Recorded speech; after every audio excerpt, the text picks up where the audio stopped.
This is Straight Talk with it by the native Greg Fann, the Preacher Man, and his sidekick Shanan Jones. Frank discussions of issues affecting the ATL, Fulton County, the state of Georgia, the nation, and around the world. And now, here they are, live and in living color, the team of Jones and Fann, the Preacher Man. To the Greg Fann, the Preacher Man, and hey, I'm here in the studio today by myself, and we're going to be around the world, and we're going to be talking about a very interesting thing that's been on the mind of so many people ever since Donald Trump was given immunity by the Supreme Court. Now we're going to have Chris Cuomo, who's going to be talking about how to fix the Supreme Court, And we're going to be listening to his analogy in terms of what should be done and what could be done if we had a willingness to do it. And we're going to hear from Miss C, and I'll be back on the other side with more and more information. But before we get to Miss C, I just want to say thank God for bringing us through this storm.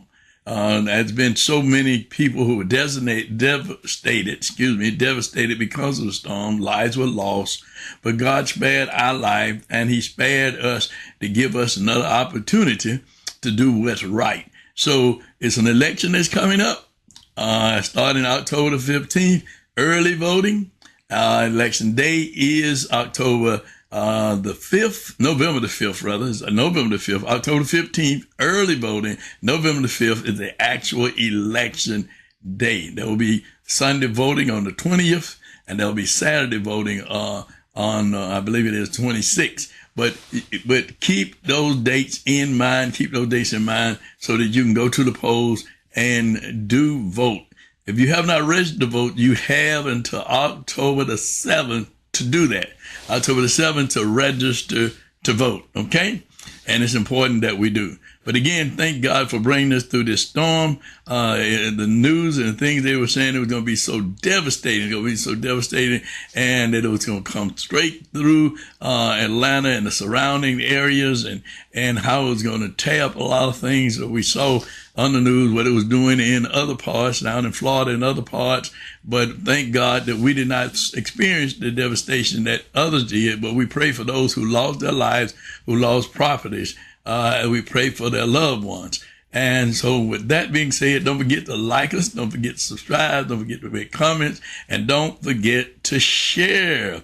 And of course, we're not on WIGO anymore, but you can always send your news and information to Straight Talk News 1362 at gmail.com. That's Straight Talk News 1362 at gmail.com. And this is your To the Great Fan, the Preacher Man, and along with my co-host Shanan, who will not be with us this evening, but we're going around the world, and we'll be back now after Miss C on the other side.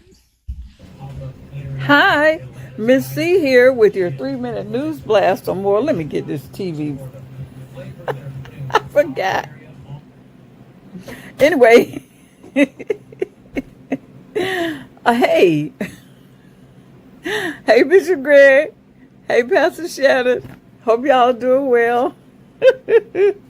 Anyway, I've got some news for you.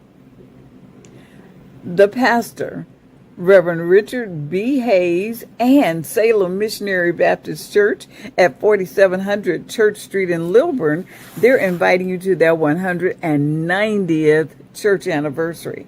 That's almost 200 years. Greg, you know what I mean? That's almost 200 years. Anyway, they are going to be celebrating every Sunday in October. And beginning October the 6th, the first Sunday, the guest speaker will be Reverend William Flippin Sr., and he's the pastor of Greater Piney Grove Baptist Church. Now, it's every Sunday in October, and in the meantime, they're going to have some other occasions that you can come and celebrate with them, which includes a candlelight communion service on October 20th at 4 p.m., and the Heritage Hall Historical Museum Gala on October 26th from 6 to 9 p.m. Now, concluding this 190th celebration on October 27th. The featured guest speaker will be Anthony Corbett Sr., pastor of Lundy Chapel in Macon, Georgia. So they're going to have a grand time celebrating 190 years of worship and service. That's at Salem Missionary Baptist Church, 4700 Church Street in Lilburn, every Sunday in October. Now listen, here at Straight Talk News, we've been reminding you about registering to vote. It is important that you register, and your family members, not just you, family members, everybody, be sure that they are registered to vote. And then the next best thing is to do what? Vote. And you can go to the Secretary of State's website and just check out your registration. If you're already registered, check out to make sure that your registration is safe. And when you get ready to vote, your name is on the roll, okay? So remember the date, October the 7th. It is the final day to register to vote for the November 5th election, okay? Please do that. You'll be glad you did, believe me, okay? Now listen, our own Bishop Greg Fann of Straight Talk News, he's the pastor, he's the overseer over at Liberty International Door of Hope Ministries, 1362 Metropolitan Parkway in Atlanta. They welcome you to come and worship with them on Sundays at 10 a.m. And you can also get more information about Sunday school and Bible study on their website. It's libertyintministries.com. Okay, that's libertyintministries.com. Or you can call them at 404-756-7546. Also, our own Pastor Shanan Jones and The Gathering, they welcome you to come and share in their worship services each Sunday at 11 a.m. You can enjoy them in person at 3707 Main Street in College Park, or you can go to their website and they do live streaming, and that's thegatheringatl.org. Thegatheringatl.org. And listen, I'd be glad to announce your event. Just email it to me at straighttalknews1362 at gmail.com. That's straighttalknews1362 at gmail.com. And listen, there's also, I want you to do 4 things for me. That's 8, isn't it? But anyway, I want you to do 4 things for me. I want you to, what? I want you to like us. I want you to subscribe to us. I want you to leave comments. Let us know how we're doing. And then the 4th thing I like for you to do is to share us. Share Straight Talk News. Don't keep it to yourself. Let everybody know what you know, okay? All right. We're going to see you next time. Greg is probably going to say I talked too much this time, okay? But anyway, it was important, wasn't it? Bye. Well, thank you, Miss C, for your news and information, Miss C. You always do a good job. And I don't know, Miss C, about all those years the accusation you made. I wish the Lord would give me those years of good health and strength, my right mind. But thank you, Miss C. And I just want to say that Miss C always give good information about voting. And please make sure, I said it earlier when it came on, make sure that you vote. Make sure that you register to vote and make sure you vote, because voting is important. And teach our young people why voting is so important. And then Brother Chris Cuomo's section that's coming up on how to fix the Supreme Court and the judges, he's going to talk about that. How can we do it? Do we have a willingness to do it? And if we do, how and when will we do it? Okay? So don't you go nowhere. You stay right there, right at the Brother Cuomo section, and then I'll be back with more information around the world with Sports Talk with Greg Fann, the preacher man. With the Supreme Court? Yes. Can it be fixed? Yes. In full? I'm not sure, but I can take you through what the law is, what the policies are, but most importantly, what the problems are. And here's my take. The number one problem can absolutely be fixed. It's not about having the ability, it's about whether or not we have the will.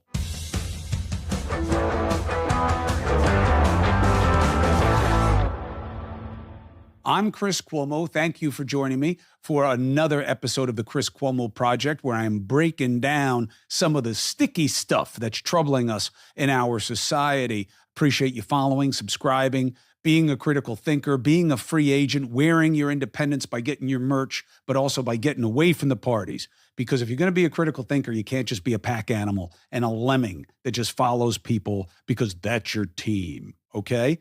And that takes us to the Supreme Court.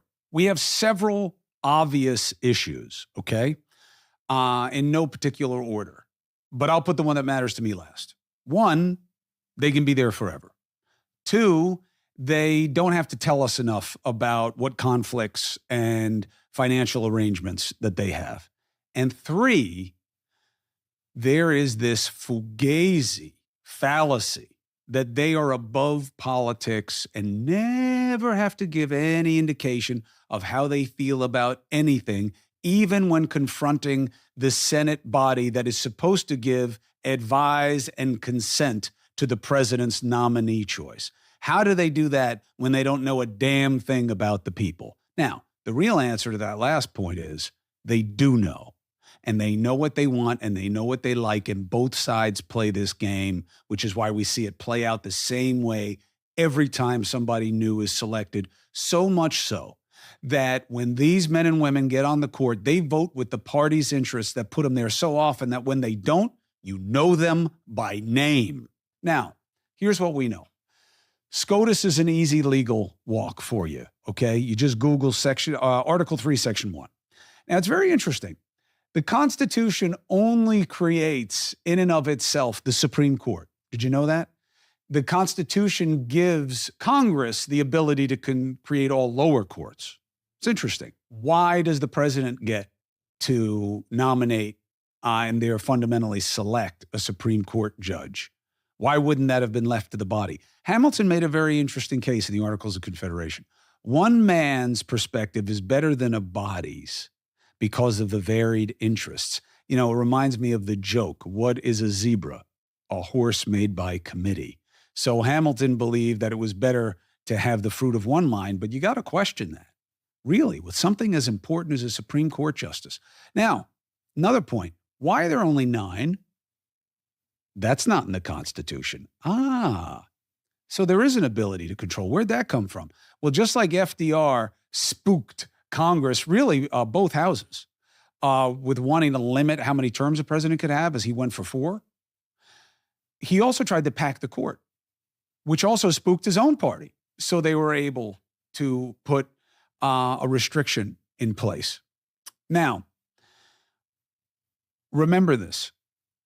The Supreme Court is unique in that it is the ultimate form of reviewing laws, treaties, and the Constitution itself. What's interesting is that what the Supreme Court seems to do most these days is what?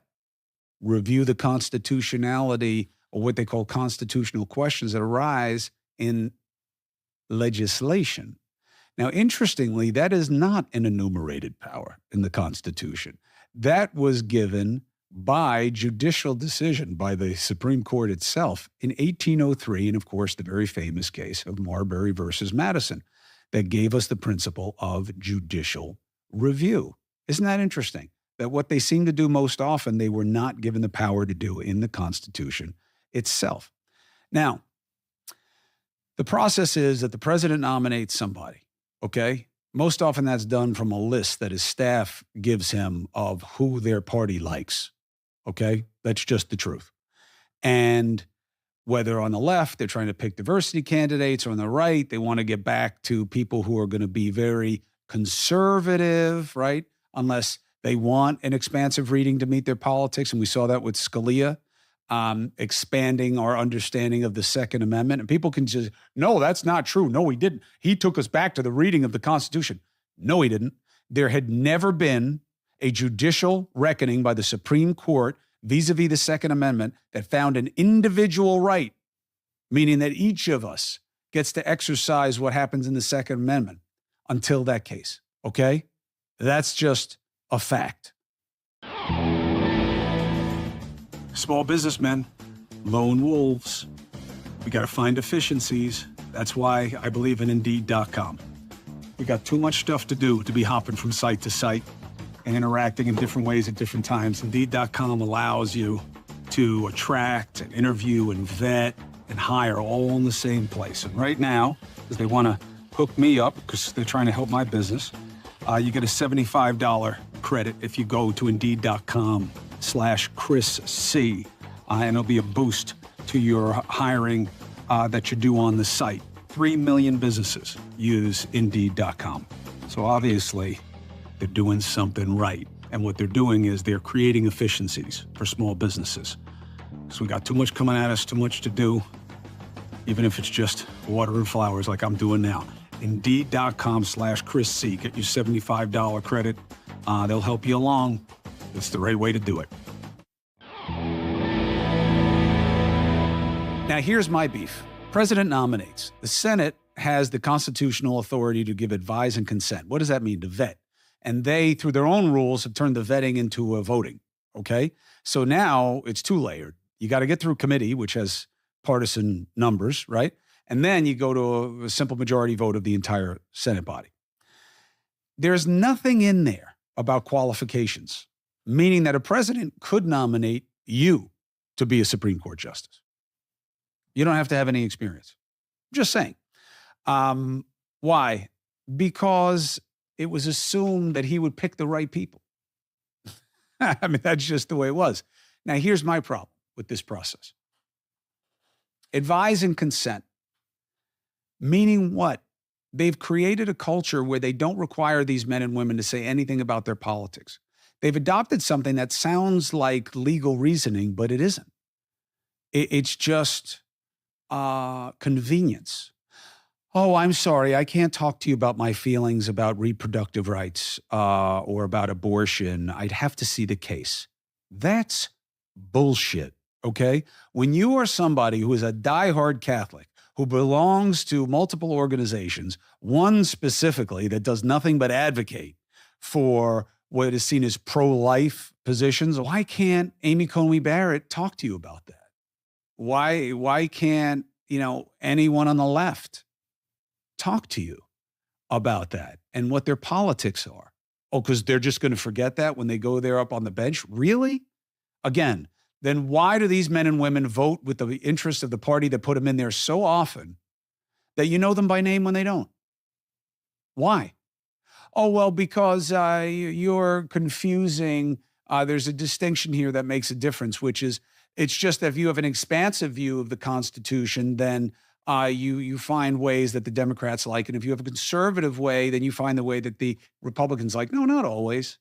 Not always. And if that were true, you wouldn't have seen Roe v. Wade, which wasn't a great reasoned, obvious, no-brainer decision, right? The penumbra of rights and all this other stuff. Roe v. Wade wasn't the strongest one, but it was stare decisis. It had been tested a bunch. And every judge on the right has always said, well, it is precedent. It is stare decisis. You know what they don't tell you? You know when something that's stare decisis becomes non-stare decisis? When the court decides. They don't need a different vote. So that's the biggest fix that I see, is that our Senate should ask them about their politics and they should be directed to answer or they won't be conferred. And both sides should allow it. And that's not about the Constitution because there's nothing in there about your qualifications. So they make up those rules. And they have allowed this game to continue. And it's hurting us because these men and women are political. You don't think Clarence Thomas is a conservative? You don't think Sotomayor is a liberal? You don't think Ruth Bader Ginsburg was a liberal? And I'm not saying that that's good or bad. I'm just saying it is what it is. You want more people on the court? You could have that too. Do I think you should? I don't know. I'd want to see it debated. Can you have people be older? I think that's tricky. Why? Because you fall into the same thing that you do with term limits. Now. No, you don't. because they chewed on whether or not to have term limits at the Constitutional Convention and decided against it. That's not the case when it comes to top-end age requirements or restrictions on the Supreme Court. They just said as long as they're in good behavior, and that's seen as being suggestive of lifetime appointment. Now, others have argued that you could do it by law where you take them off the court at a certain age and put them somewhere else in the judiciary, so they still have the appointment, but, whatever. But it hasn't been seen that way. So that means it would take a constitutional amendment. Do I think that should be a constitutional amendment? Yes, I do. I don't think you should have the biggest questions in your society decided by minds that aren't at their best. And I do think there's something about being there too long. I think that not just politically, but practically, Ruth Bader Ginsburg did the country no favor by staying as long as she did. I respected her fight, her mettle, but, had she left sooner, Obama could have picked somebody else. Oh, they would have done him dirty like they did with Merrick Garland. Maybe, maybe not. But look how it turned out. I'm not faulting her. She was an amazing justice. Created such a great legacy, especially for women. And I loved her idea of how many women on the Supreme Court is enough. And she said, all of them. Why not? You've had all men. Why wouldn't you have all women? I love that answer. And I love how it messes with your assumptions about what's okay. So, can you change the Supreme Court for the better? Yes. A couple of the ways are really hard, though.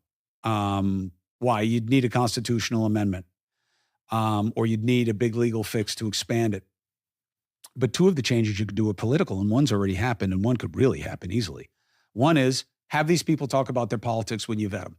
Stop with this bullshit that they can't talk about their politics. It's got to be about the case, because we know it doesn't bear out that way. And this Clarence Thomas stuff that's come out now is as much a reminder of their politics as it is about their disclosure and their finances. Now, the Supreme Court has its own rules.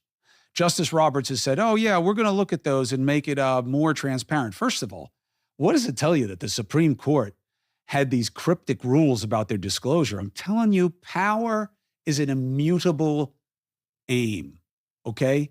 And even the best of us are as susceptible as the rest of us when it comes to making things easy on themselves. But the good news is that can be fixed by legislation, and the Biden administration has the Courthouse Ethics and Transparency Act that requires the Supreme Court to do what the lower courts do, put things out sooner, put more things out, and put them online so everybody else can see it. Because look, this stuff with Clarence Thomas fails the smell test. It just does. Well, they don't make a lot of money, so they're allowed to have rich friends.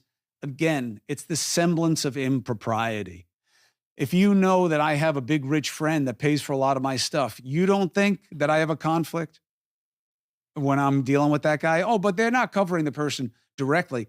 Oh, but you don't think that their politics become more persuasive to me when they're buying me all this stuff and they happen to be incredibly politically active and employ my wife and motivate her politics? Come on. So first, be straight about your politics. You can be fair and have political leanings, okay? And two, be transparent and put it all out there and let people judge what matters and what doesn't. You want to be a public servant, serve the public. So, can you have more? Yes. Can you have them get out when they're older? Yes, but you need a constitutional amendment. Can you have better? Absolutely. Tomorrow. You can have the vetting process of advice and consent include their political inclinations and their past, and you can have transparency in who's paying their bills and taking care of them. We can do better. Now that you understand, and we've exposed the game at play here, will you oppose it and force people to change it? Well, thanks for the information from Brother Chris Cuomo from his podcast and talking about how to fix the Supreme Court. Now, there's been much talk about this whole thing after the Supreme Court came back with a ruling that the President of the United States had immunity. Whoa, but we've been hearing for years and years that no one is above the law. But with this Supreme Court, they ruled that he had certain types of immunity if he was in office, and he committed to why he was in office. Well, we know that now you have the mayor of New York. They're saying that he's not above the law. So what level of government or what a person will begin to have immunity if they commit a crime while in office? If they commit a crime while they're in office, when we've seen several individuals that have committed crimes while they were in office and went to jail. But the president has immunity. He can commit crimes while he's in office and not go to jail. 34 felonies, accused of 34 felonies. Hadn't been convicted yet, but accused of 34 felonies by a group of his peers that he and his lawyers selected to hear his case. Brothers and sisters, no one, I mean absolutely no one, president included, should be above the law. And it should not be based on what your party's affiliation is. It should be judged on what is truly right. Well, now let's talk sports. Let's talk sports now. I gotta talk sports. The Atlanta Falcons, which is many of your favorite team, not mine, but yours, will play this week. And of course, when they play this week, they're going to play, and they lost last week. But they're going to play this week. And I want to make sure that I'm correct about who they playing, because I don't keep up with the Falcons. I keep up with the Steelers. I know we playing the Colts, and we're 3-0. But let me just see who the Falcons are playing. Who are the Falcons playing? Let me see. Who are those Falcons? Who y'all playing this week? Let's see. The Atlanta Falcons. The Atlanta Falcons. Look like they trying to do a little something. I don't know. But anyway, let's see who they're playing this week, and let's see if they have a chance of winning this week. Let's see. Okay, they played the Chiefs last week, and they lost. Let's see who they're playing this week. Let's see. Who are the Atlanta Falcons playing this week? The Atlanta Falcons.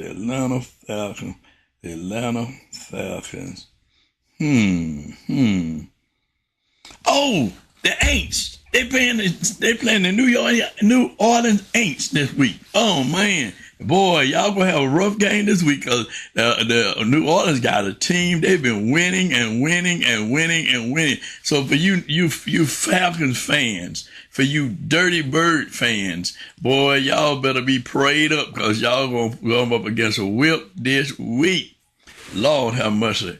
And I think they coming to Atlanta to play y'all too. Let me look and see. I think they coming here to play y'all. Well, let's see where they gonna play it. Yep, they playing right at Mercedes at the stadium that was built. That they tore down all those churches to build. And remember, the lady predicted the Falcons ain't going nowhere because they tore down too many churches. Well, that's around the world with football. And, of course, congratulations, Caitlin Clark, for being the Rookie of the Year in the WNBA. She deserves it. She's been a great ball player, as well as many others. We won't just say Caitlin, but she is the Rookie of the Year selected. And just want to thank and congratulate her for her efforts, and all the ladies in the WNBA for their great season that they've had this year. And, of course, baseball is still going on. So the Braves, I don't know about the Braves. The Braves look like they ain't the Braves of last year. But, that's the way it is. But, a team that's surprising to me this year, a college team that's surprising, is Georgia Tech, the Whammy Rex from Georgia Tech. They're winning games. They're finally winning games. Well, we know what the Bulldogs are doing under Kirby Smart. They're winning games. Well, I tell you, it's a lot of great things that's happening in sports. And I want us to keep up with sports as we go around the world. And sad to say, oh man, that Mr. Kirby, the coach of the Warriors, Steve, has retired. We're going to see what their season start being like under the new coach of the Warriors, and Stephen Curry and all the guys over there, how they're going to move forward in the basketball season. Well, You heard it here, right here on Straight Talk around the world with yours truly, Greg Fann, the preacher man. Hey, and this ain't been nothing but straight talk. And we'd like you to like us, subscribe to us, make comment, and share to our YouTube channel with yours truly, Greg Fann, the preacher man, and Shanan E. Jones. And if you like to be a guest on the program, if you want to bring sports up, if you got a topic you want to bring up, we'll talk about it. But it's got to be straight talk. Straight Talk News at 1362@gmail.com. If you email us and tell you want to be on, we'll get you on right here on Straight Talk. Well, until next week, it ain't been nothing but what? Straight Talk with yours truly, Greg Fann, the preacher man.